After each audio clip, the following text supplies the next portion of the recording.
മണിപ്പൂരിൽ സംഘർഷത്തിനായവില്ല. മുഖ്യമന്ത്രി ബിരേൻ സിംഗിന്റെ വീടിന് നേരെയും ആക്രമണമുണ്ടായി. തെരഞ്ഞെടുപ്പ് റാലികൾ റദ്ദാക്കി ആഭ്യന്തരമന്ത്രി അമിത്ഷാ ഡൽഹിയിലെത്തി അടിയന്തര യോഗം ചേരും. വിഷയത്തിൽ പ്രധാനമന്ത്രിക്കെതിരെ കോൺഗ്രസ് രൂക്ഷ വിമർശനം ഉന്നയിച്ചു.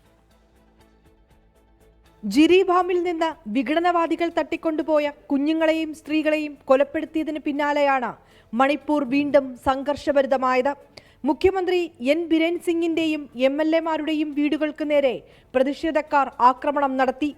വിവിധയിടങ്ങളിൽ ജനപ്രതിനിധികളുടെ വീടുകൾ തകർത്തു. പ്രതിഷേധക്കാർക്ക് നേരെ സുരക്ഷാ സേന ടിയർ ഗ്യാസ് പ്രയോഗിച്ചു. സംഘർഷം തുടരുന്ന സാഹചര്യത്തിൽ അതീവ ജാഗ്രതാ നിർദ്ദേശം നൽകിയിരിക്കുകയാണ്. അഫ്സ്പ പുനഃസ്ഥാപിച്ച നടപടി പിൻവലിക്കണമെന്ന് മണിപ്പൂർ സർക്കാർ കേന്ദ്രത്തോട് ആവശ്യപ്പെട്ടു.